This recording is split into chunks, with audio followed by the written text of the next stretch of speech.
Hello everyone, welcome to today's video. In today's video, we'll be picking up a very important chapter of inorganic chemistry, which is coordination compounds. This chapter has a very high weightage, whether you go for your boards or you are for JEE Mains. High weightage in sense that inorganic chemistry will carry a high weightage. So in coordination compounds, we are going to know the formation of complex compounds, the nomenclature of complex compounds, isomerism, and basic application of complex compounds. Throughout chemistry, complex compounds are very much in use. Why? Because even in organic chemistry, we will find for variety or for numerous organic reactions, we will use catalysts. And those catalysts, mostly they will be D block elements because they can form the complex.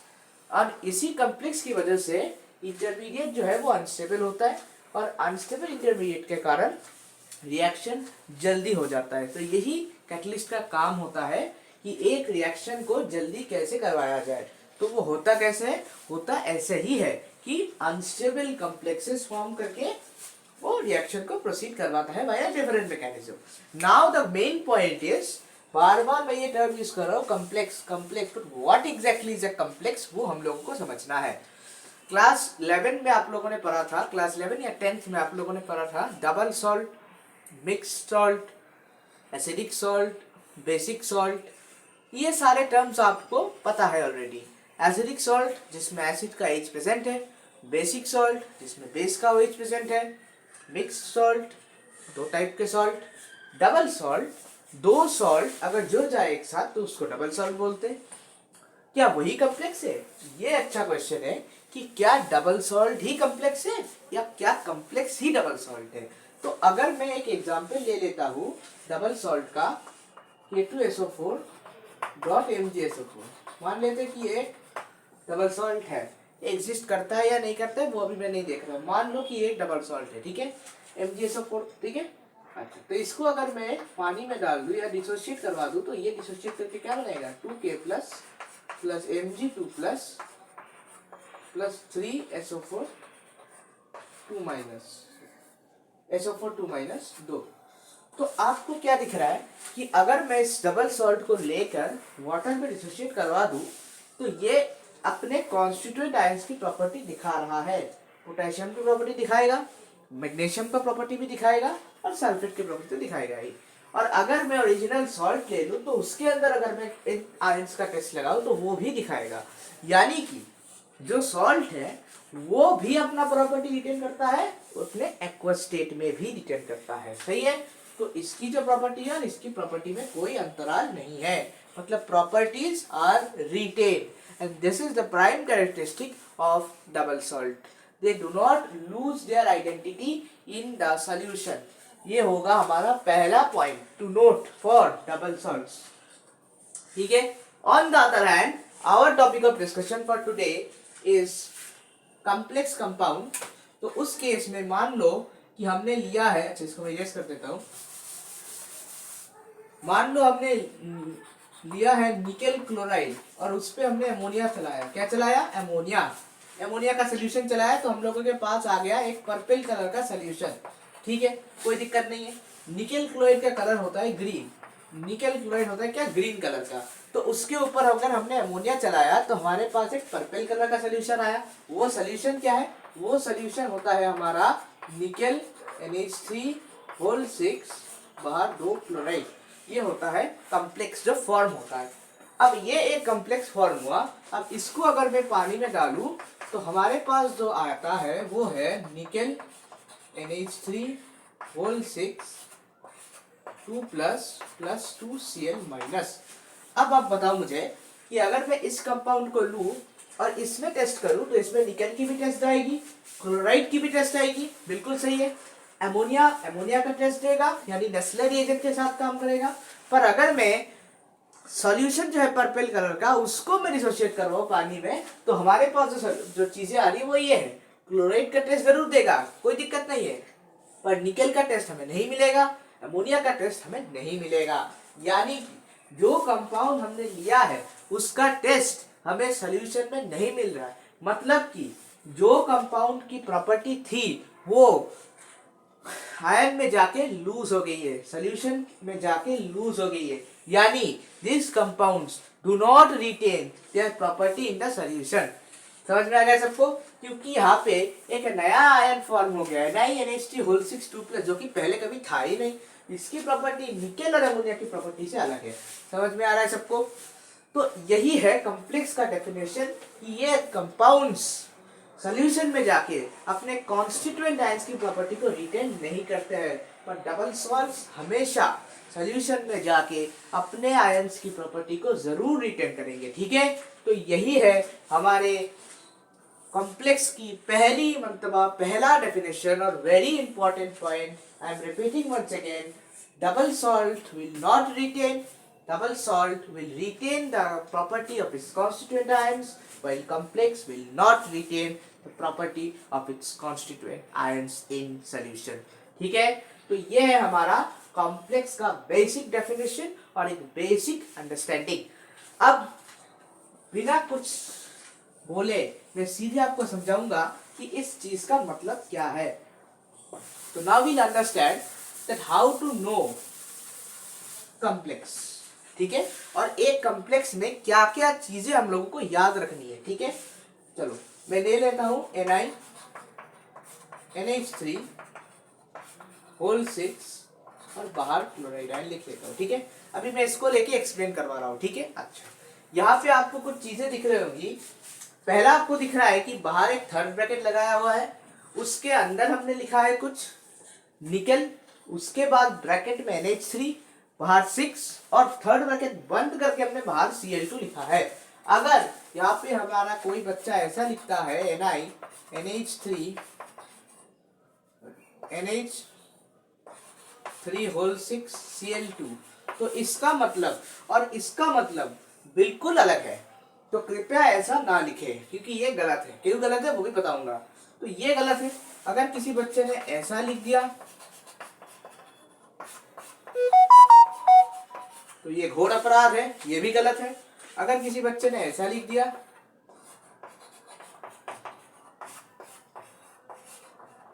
तो ये भी गलत है।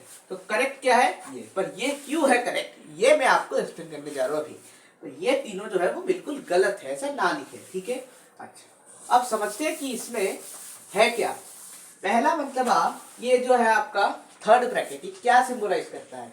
मैं वैसे तो normal लिख सकता था कि NiNH3 होल 6 Cl2, तो मुझे थर्ड ब्रैकेट देना क्यों पड़ा, ताकि हम समझ सके कि ये एक कॉम्प्लेक्स कंपाउंड है, ये एक कोऑर्डिनेशन कंपाउंड है। इसको समझने के लिए हमें थर्ड ब्रैकेट का यूज मैंडेटरी होता है। ठीक है, अच्छा तो इसी थर्ड ब्रैकेट को हम लोग बोलते हैं कोऑर्डिनेशन स्फीयर। क्या बोलते हैं? Coordination sphere. यानी कि जो कोऑर्डिनेशन कंपाउंड में जो मेजर हिस्सा है वो इसी थर्ड ब्रैकेट के अंदर है। मतलब कोऑर्डिनेशन फॉर्म करने वाला इसी थर्ड ब्रैकेट के अंदर होने वाला है। इसको हम लोग बोलते हैं कोऑर्डिनेशन स्फीयर। ठीक है, नाम कोऑर्डिनेशन कंपाउंड क्यों पड़ा, क्योंकि यहाँ पे कोऑर्डिनेट बॉन्ड्स होते हैं। ठीक है, तो कोऑर्डिनेट बॉन्ड कहाँ पे होंगे? इसी थर्ड ब्रैकेट के अंदर जो जो सब्सटेंसेस प्रेजेंट है उनमें होंगे कोऑर्डिनेट बॉन्ड्स, इसीलिए इसका नाम पड़ा है कोऑर्डिनेशन कंपाउंड्स। ठीक है, तो थर्ड ब्रैकेट के अंदर जो जो लिखा गया है उनको हम बोलते हैं कोऑर्डिनेशन स्फीयर। ठीक है, उस थर्ड ब्रैकेट के अंदर जो कुछ भी है वो सब कोऑर्डिनेशन स्फीयर के अंदर होंगे। कोऑर्डिनेशन स्फीयर के बाहर हम लोग बोलते हैं आयोनाइजेशन स्फीयर। ये टर्म वैसे तो बहुत यूज होता नहीं है, पर क्वेश्चन में ये यूज कर दिया जाता है ताकि to confuse you all, so that is nothing to be confused. Coordination sphere के बाहर जो कुछ भी लिखा है वो आयोनाइजेशन स्फीयर पे चला जाता है, पर वैसे तो आयोनाइजेशन स्फीयर के नाम कोई चीज एग्जिस्ट करती नहीं है। ठीक है, अच्छा तो ये समझ में आ गया। अच्छा अब चलते हैं कोऑर्डिनेशन स्फीयर के अंदर। कोऑर्डिनेशन स्फीयर के अंदर हमारा पहला हिस्सा है निकल। तो ये निकल क्या कर रहा है? ये भी एक डी ब्लॉक एलिमेंट है। तो ये निकल को हम लोग कहेंगे सेंट्रल मेटल एटम। क्या कहेंगे इसको? इसको हम लोग कहेंगे सेंट्रल मेटल एटम। इसको मैं शॉर्ट में CMA लिखूंगा, बार बार मैं CMA ही लिखूंगा, सेंट्रल मेटल एटम नहीं लिखूंगा। इतना बड़ा टर्म मुझे लिखने में प्रॉब्लम होगा। ठीक है, अच्छा तो निकल को हम लोग कहते हैं सेंट्रल मेटल एटम। अच्छा, एग्जाम के दौरान जो चीटिंग का लंबा सिस्टम बनता है, उस सिस्टम का कोई तो कोई हेड होता है हमेशा। मान लो कि यहाँ पे कोई टॉपर बैठा हुआ है, ठीक है, तो यहाँ पे एक बंदा है, यहाँ पे भी एक बंदा है, यहाँ पे एक बंदा है, यहाँ पे एक बंदा है। अब ये भी इससे पूछेगा, ये भी पूछेगा, ये भी पूछेगा, ये भी पूछेगा, तो एक सेंटर तो होना ही है। बिना सही सेंटर के तो चीटिंग होता नहीं है। हाँ, अगर चीटिंग एक सीक्वेंस वाइज हो, मतलब इससे ऐसे पूछ ले, तो वो अलग टाइप का चीटिंग है। पर यूजुअली जो चीटिंग होता है वो एक टॉपर के अराउंड सराउंड करता है, तो वो टॉपर होता है बीच में और चारों ओर से आता है हमारे पूछने वाले लोग। तो सेंटर कहीं ना कहीं होगा, तो यहीं पर भी कोऑर्डिनेट बॉन्ड फॉर्म करने के लिए एक सेंटर की आवश्यकता है। उस सेंटर को हम लोग बोलते हैं सेंट्रल मेटल एटम। ठीक है, तो यहाँ पे वो सेंट्रल मेटल एटम है निकल। समझ में आ गया? तो कोऑर्डिनेट बॉन्ड फॉर्म करने के लिए हमें कोई चाहिए, तो वो कौन है? वो है हमारा निकल। अच्छा, अब निकल के बाद आता है ये बंदा NH3। इसको हम लोग बोलेंगे अमोनिया, नहीं बोलेंगे, ये अमोनिया है वैसे, इसमें कोई दिक्कत नहीं है, पर ये अमोनिया का ग्रुप है, 6 गो अमोनिया है, पर इसको हम लोग एक टर्म देते हैं जिसको हम लोग बोलते हैं लिगैंड। ओके, तो ये पूरा ग्रुप जो है इसको हम लोग बोलेंगे लिगैंड। क्या बोलेंगे? लिगैंड। अब लिगैंड क्या है एक्सप्लेन कर रहा हूं। देखो, निकल जो है वो तो बीच में बैठा हुआ है। अब अगर साइड में कोई ना हो पूछने वाला, तो उसका कोई एडवांटेज भी नहीं है, डिसएडवांटेज भी नहीं है। वैसे निकल तो खुद भी एक्सप्रेस कर सकता है, कोई प्रॉब्लम नहीं है उसके पास, फॉर्म करने वाले तो निकल क्लोराइड है था ही, सही है। अच्छा, पर उसके चारों ओर आगे 6 अमोनिया जो उसके साथ करना चाहते हैं चीटिंग, यानी कि बनाना चाहते हैं बॉन्ड्स, सही है। तो निकल को अगर बॉन्ड बनाना है तो उसको किसी को इलेक्ट्रॉन देना होगा, मतलब सॉरी, किसी को उसको इलेक्ट्रॉन देना होगा, यानी किसी को उससे पूछना होगा, तभी वो आंसर बताएगा ना, बिना पूछे तो आंसर बोलने वाला नहीं है वो।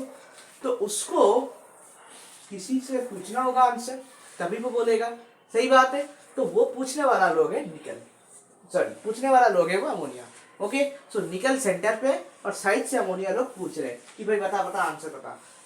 तो निकल क्या करेगा? वो आंसर बताएगा, यानी वो बॉन्ड फॉर्म करेगा, और अमोनिया क्या करेगा? वो पूछेगा, यानी कि वो इलेक्ट्रॉन देगा। सो लिगेंड क्या है? लिगेंड वो सब्सटेंसेस है जो इलेक्ट्रॉन डोनेट कर सकते हैं सेंट्रल मेटल एटम को, सही बात है। तो लिगेंड क्या है? लिगेंड है वो सब्सटेंसेस जो सेंट्रल मेटल एटम को इलेक्ट्रॉन पेयर डोनेट कर सकता है।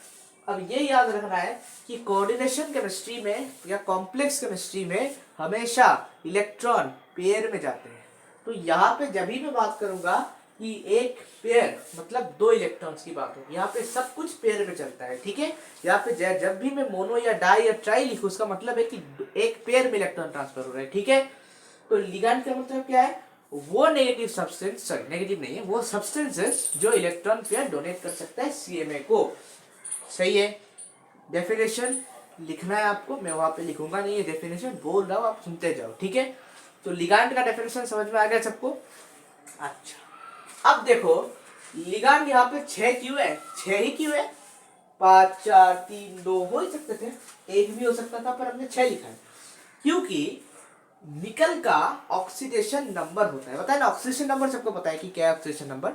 तो ऑक्सीडेशन नंबर जो है वो ओरिजिनल कंपाउंड में जो था और कॉम्प्लेक्स में चेंज नहीं होता है। मतलब मैंने जब ये रिएक्शन लिखा था NiCl2 से एमोनिया रिएक्ट करके ये कंपाउंड बना था, सही है, NiNH3 6Cl2। अब इस कंपाउंड में निकल का जो ऑक्सीडेशन स्टेट है वो और कॉम्प्लेक्स में जो ऑक्सीडेशन स्टेट होगा वो कभी अलग नहीं हो सकता। ऑक्सीडेशन नंबर कभी भी कॉम्प्लेक्स फॉर्मेशन में चेंज नहीं होता, ये याद रखना होगा, ठीक है।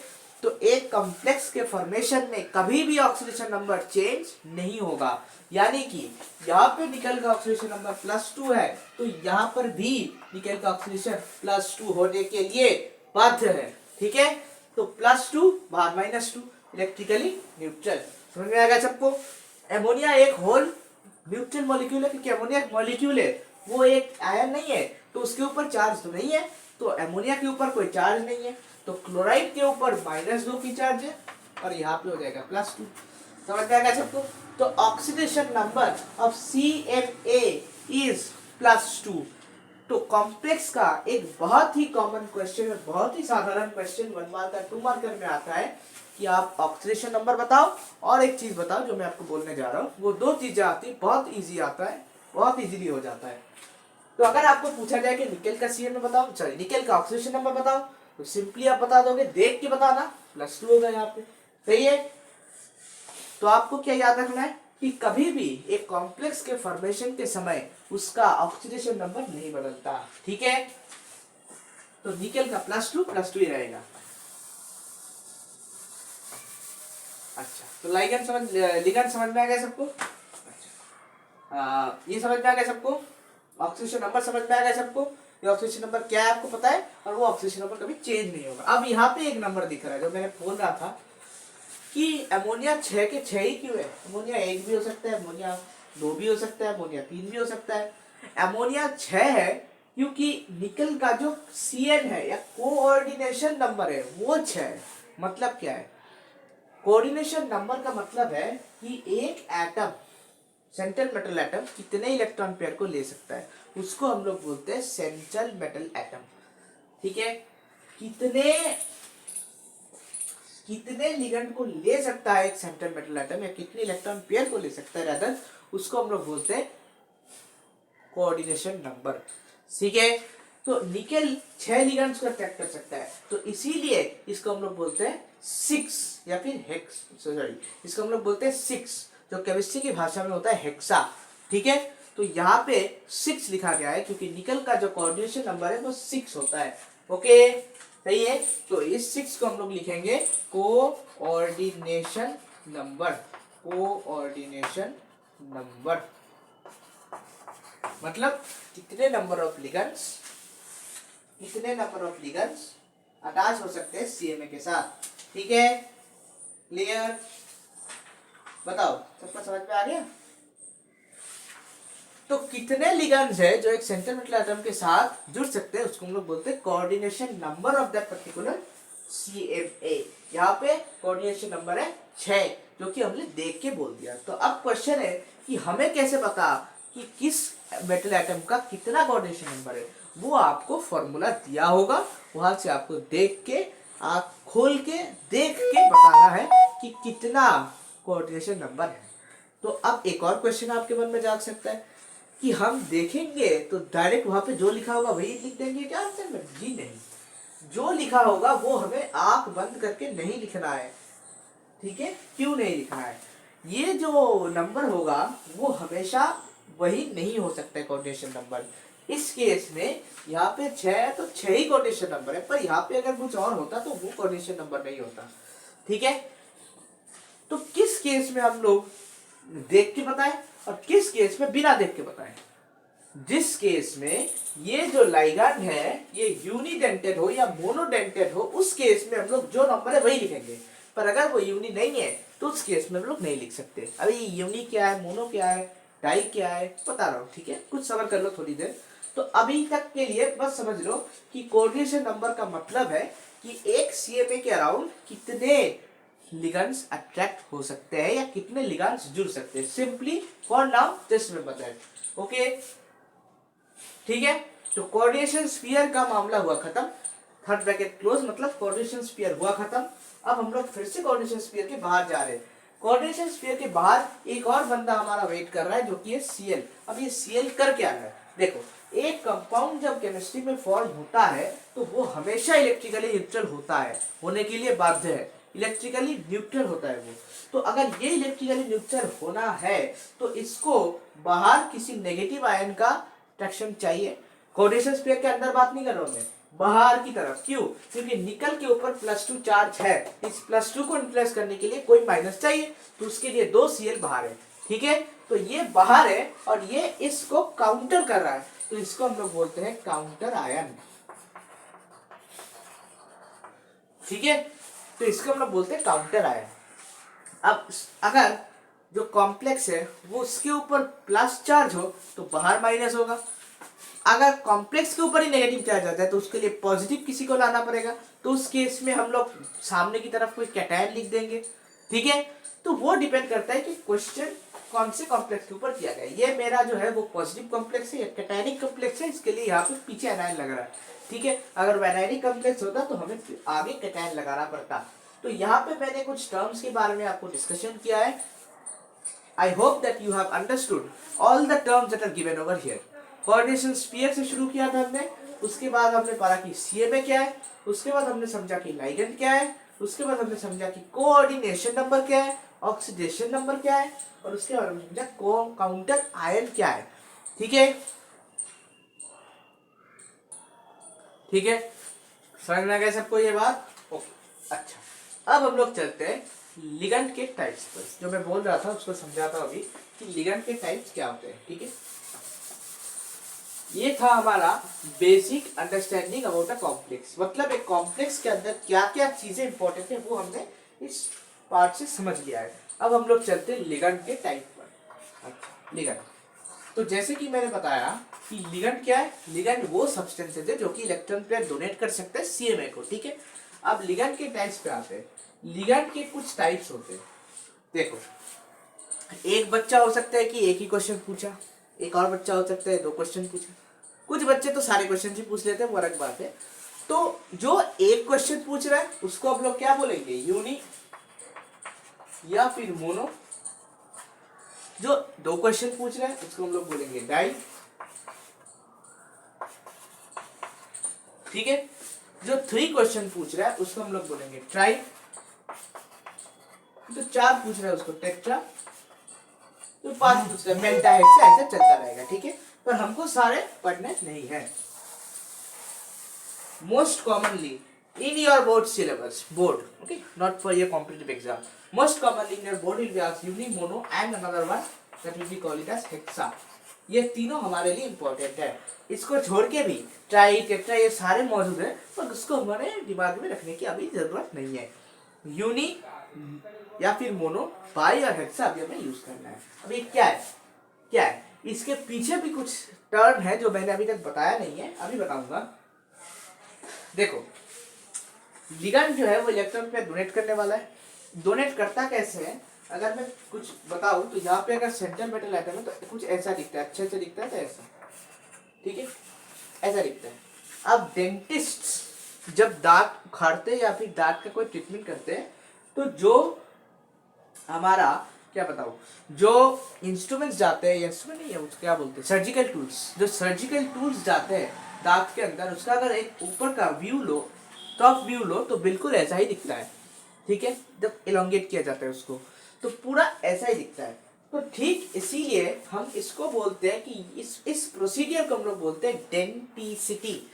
ठीक है, ठीक डेंटिस्ट की तरह ही इसको डेंटिसिटी बोला जाता है। मतलब कितना दांत मार लिया इसने, यहाँ पे दिख रहा है कि हमें 4 दांत मार लिया।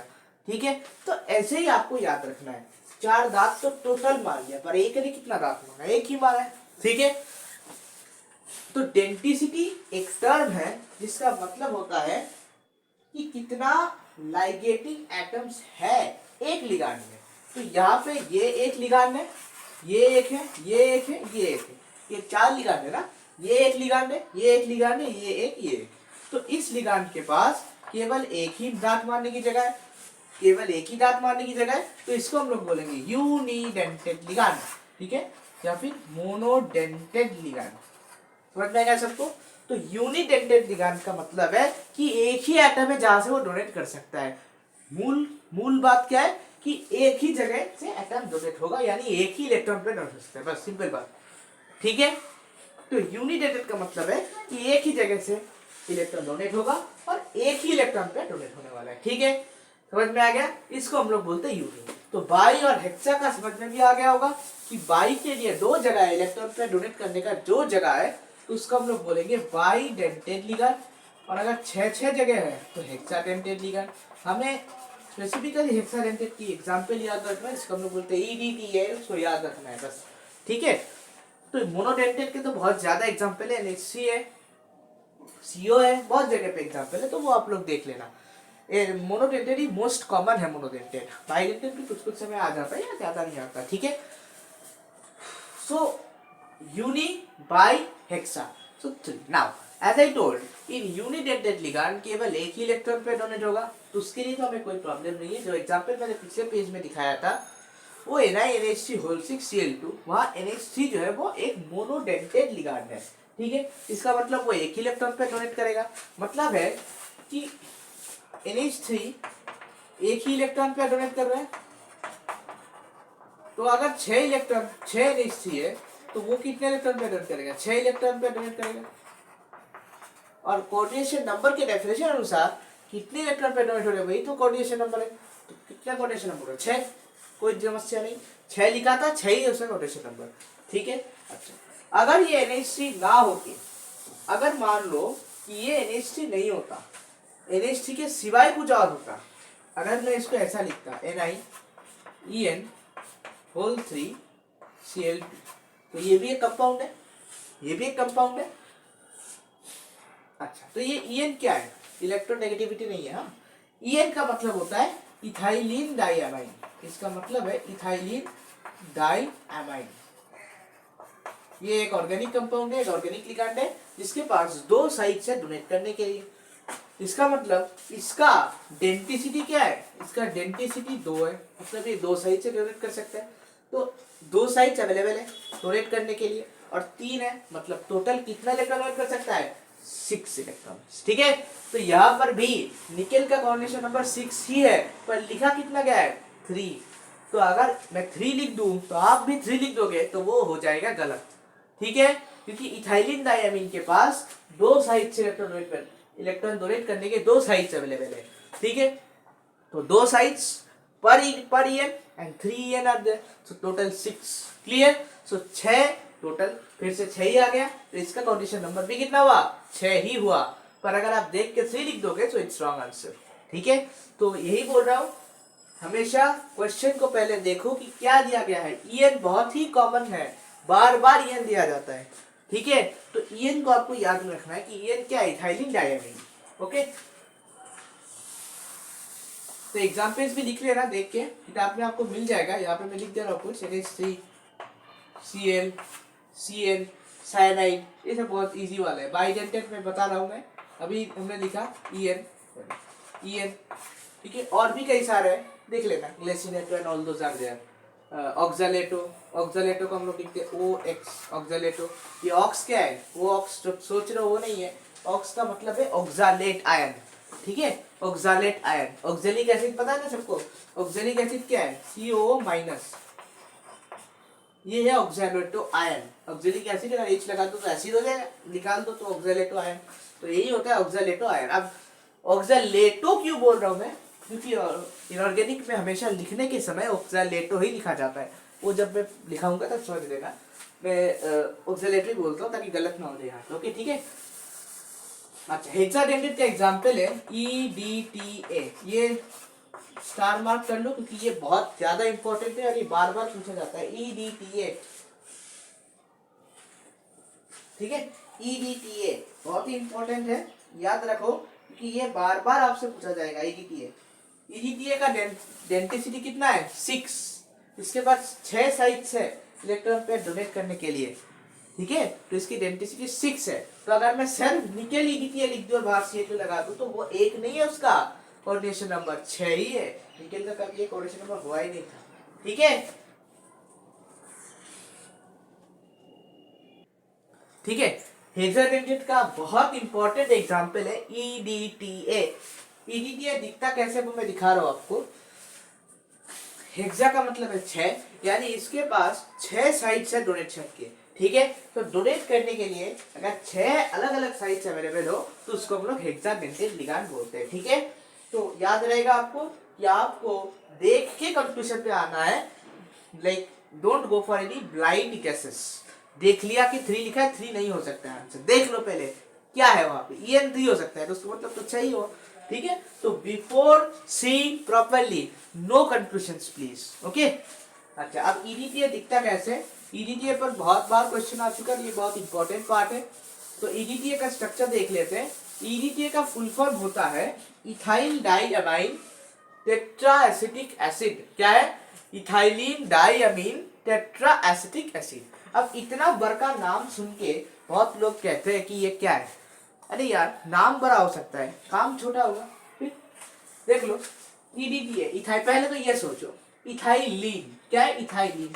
इथाइलिन दिखता कैसे, ऐसा है इथाइलिन। हाँ, अब इथाइलिन के नाम पे बहुत लोग ये लिख देते हैं, फिर सोच ही नहीं पाते कि है क्या ये। अरे भाई इथाइलिन नहीं है ये एसिटिलिन है। पहले सोच लिया करो कि क्या लिख रहे हो, पूछ लिया इथाइलिन, लिख दिया एसिटिलिन, और फिर कह रहा है कि इथाइलिन है। अरे यार इथाइलिन दो ट्रिपल बॉन्ड होता है, ठीक है। तो इथाइलिन क्या है, इथाइलिन होता है CH2 डबल बॉन्ड CH2। अब क्या बोला गया, डाई अमीन, दो अमीन, यानी कि डबल बॉन्ड तो जरूर टूटा होगा, तो डबल बॉन्ड होगा नहीं। यहाँ पे होगा NH2, यहाँ पे भी होगा NH2। ये हो गया हमारा EN, जो कि हमारा बाइडेंटेड लिगांड है, याद है सबको, EN है बाइडेंटेड लिगांड।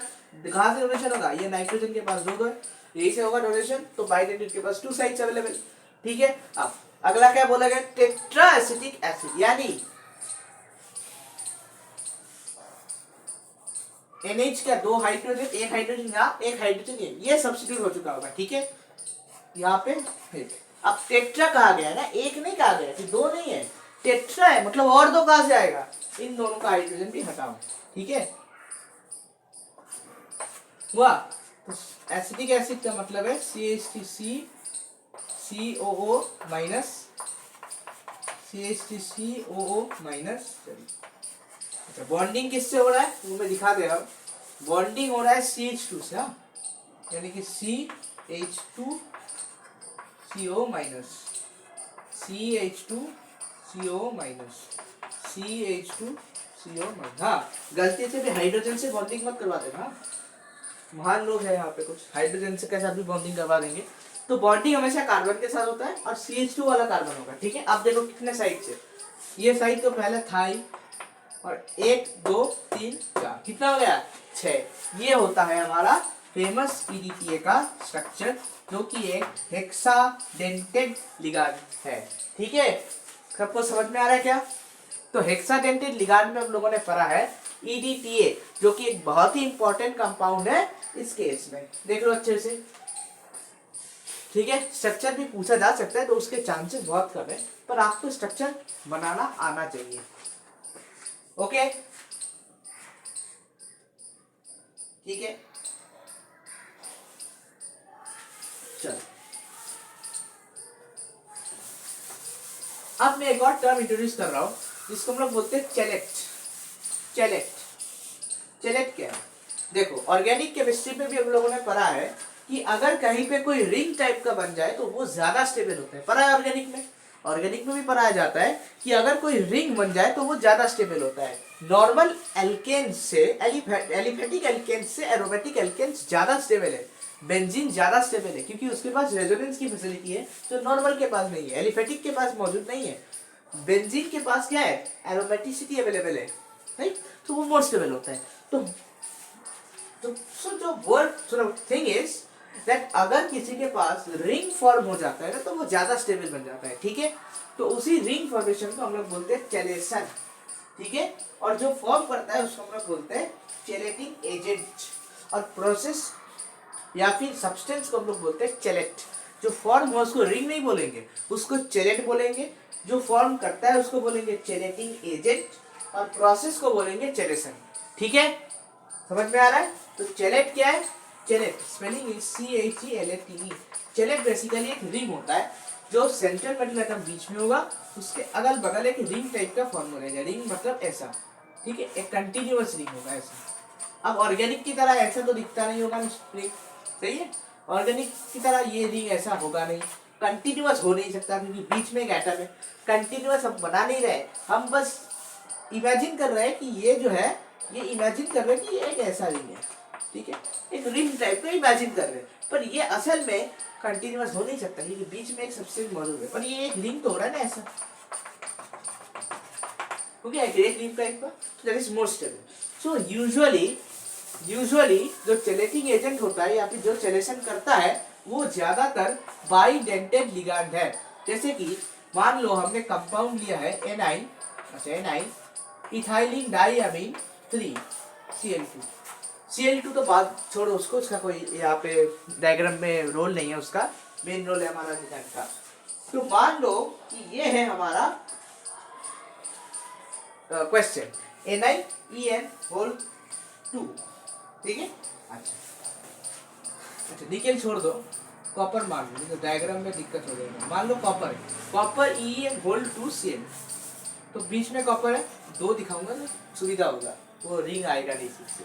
अच्छा तो बताओ इसका स्ट्रक्चर क्या था, अभी हमने ड्रॉ किया CH2 CH2 NH2 NH2, सही है। तो अगर मैं यहाँ पे एक NH2 ड्रॉ कर दूं और CH2 CH2 NH2, ठीक है। अब इसी तरीके से मैं अगर यहाँ पे एक और NH2 ड्रॉ करूँ और यहाँ पे एक और NH2 ड्रॉ करूँ और यहाँ पे मैं CH2 लिख दूँ, यहाँ पे भी CH2 लिख दूँ, इसको ज्वाइन कर दूँ, तब बताओ ये रिंग है, ठीक है। अब देखो कम कम कंटिन्यूअस रिंग बन गया,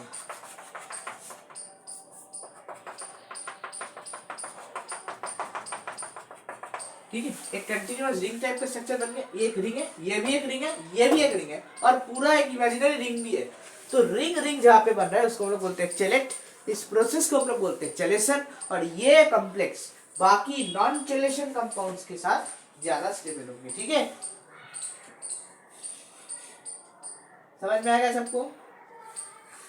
तो कौन ज्यादातर चेलेट करता है, जो 2 साइड से लिंक कर सकते हैं। अगर एक साइड से लिंक किया तो वो रिंग फॉर्म नहीं करेगा, ठीक है। अगर 2 साइड से लिंक कर सकता है तो ये हो सकता है, तो यहाँ पे 2 साइड से लिंक कर दिया, जिसके कारण एक रिंग हो सका है। अगर एक ही साइड से फॉर्म करेगा तो कभी रिंग फॉर्म ही नहीं होगा ना बेटा, ठीक है। ओके अब आ जाते एक और टास्क। मैंने लिगांड का कुछ टाइप बताया था आपको, 3 टाइप, पर उसको अगर मैं छोड़ दूं तो भी कुछ और लिगांड्स है। अगर मैं उन लिगांड्स को छोड़ दूं तो भी कुछ अलग टाइप के लिगांड्स है, जो हमारे काम में ज्यादातर आते नहीं है, पर कुछ कुछ समय काम में आ भी जाते हैं। उस 2 लिगेंड्स का मैं नाम बता रहा हूँ आपको, पर शायद आपके काम में ज्यादा नहीं आएगा, ज्यादातर आपके काम में यही लोग आते हैं, ठीक है। अच्छा पहला एक बचा टर्म बता रहा हूँ, डेफिनेशन, एग्जाम्पल की जरूरत भी नहीं है आपको। फ्लेक्सीडेंटेड लिगांड क्या है, फ्लेक्सीडेंटेड लिगांड क्या है, फ्लेक्सीडेंटेड लिगांड। अच्छा फ्लेक्सिबिलिटी का मतलब क्या है, फ्लेक्सिबिलिटी का मतलब है कि आप बॉडी पार्ट्स को ज्यादा एक्सटेंड करो, मैं ह्यूमन बॉडी की बात कर रहा हूँ, तो फ्लेक्सिबिलिटी का मतलब है कि आप बॉडी पार्ट्स को ज्यादा हिला सकते हो, तो अच्छे से हिला सकते हो, मूवमेंट अच्छा है, सही है। तो यहाँ पर भी लिगांड के क्षेत्र में फ्लेक्सीडेंटेड लिगांड का मतलब है कि वो भी अपना फ्लेक्सिबिलिटी दिखा सकता है, यानी जब मन चाहे वो कम और ज्यादा इलेक्ट्रॉन डोनेट कर सकता है।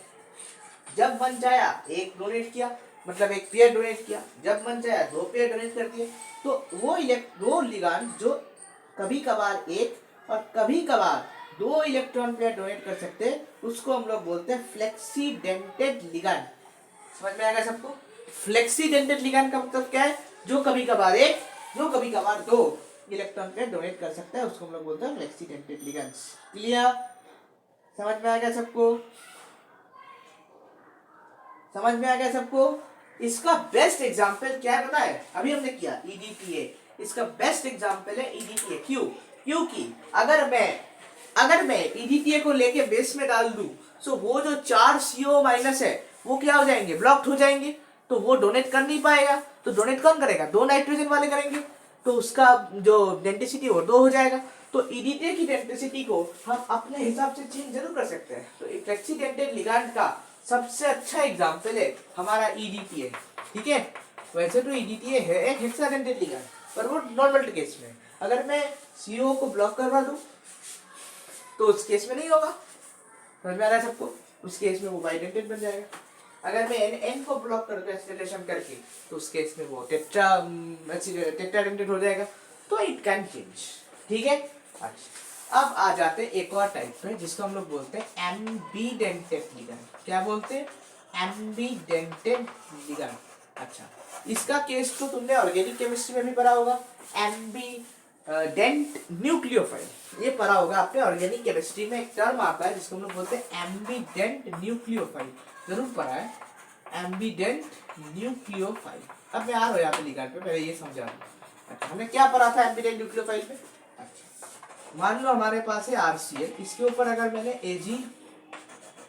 AgNO2 डाला तो एक और प्रोडक्ट आएगा,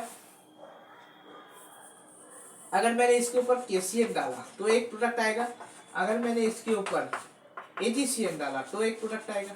सही है। KCl के टाइम में प्रोडक्ट आता है साइनाइड, AgCl के टाइम में प्रोडक्ट आता है आइसोसाइनाइड। सिमिलरली अगर मैं यहाँ पे KNO2 डालता तो यहाँ पे ONO आता, अगर मैं यहाँ पे AgNO2 डालता तो यहाँ पे RNO2 आता। सो प्रोडक्ट डिफरेंट आ रहे हैं। क्यों आ रहे? क्योंकि यहाँ पे मुझे दिख रहा है कि ये जो बॉन्डिंग है ये C के थ्रू है, मतलब ऐसा है बॉन्डिंग। यहाँ पे बॉन्डिंग किसके थ्रू है? यहाँ पे बॉन्डिंग N के थ्रू है। तो यहाँ पे बॉन्डिंग C के थ्रू हो रहा है, यहाँ पे बॉन्डिंग N के थ्रू हो रहा है। ये हो चल क्या रहा है? तो ये इलेक्ट्रॉन इधर से भी दे रहा है, ये इलेक्ट्रॉन इधर से भी दे रहा है। तो इसका मतलब ये जो साइनाइड आयन है ये एक एम्बिडेंट न्यूक्लियोफाइल है। ठीक है, मतलब दो साइड से अटैक कर रहा है। ठीक है, तो अगर न्यूक्लियोफाइल एम्बिडेंट हुआ तो ये लिगैंड भी तो एम्बिडेंट नहीं होगा ना। ठीक है, तो इसको हम लोग बोलेंगे एम्बिडेंटेड लिगैंड, यानी एक ऐसा सब्सटेंस जो दो साइड से डोनेट कर सकता है, एक से ज्यादा साइड से डोनेट करेगा। ठीक है, तो इसका एग्जांपल है cyanide ion, thiocyanide ion, HCl- NO2-, ये सारे। ठीक है, NO2- ONO या फिर NO फॉर्म से O नाइट्राइटो या N नाइट्राइटो के फॉर्म में डोनेट कर सकता है। याद रहेगा सबको, ये ambidentate ligand is an important term because cyanide जो है वो एक स्पेशल टाइप का आइसोमरिज्म शो करता है, बाद में बताऊंगा। ठीक है, बताओ समझ में आ गया सबको? समझ में आ गया सबको? अच्छा चलो, अब हम लोग चलते हैं कॉम्प्लेक्स की असली दुनिया में, जहां हम लोग डिस्कशन करने वाले हैं कॉम्प्लेक्स के विषय में। जो चर्चाएं चल रही थी, जो रिसर्च हो रहा था उसके विषय में, यानी कि हम लोग कुछ पढ़ेंगे कुछ थ्योरीज के विषय में। कुछ बड़े साइंटिस्ट ने कुछ अच्छे अच्छे थ्योरी दिए, तो वो थ्योरी क्या थे और उन थ्योरी में क्या था वो अभी हम लोग समझेंगे through the first theory that was proposed as Werner's coordination theory.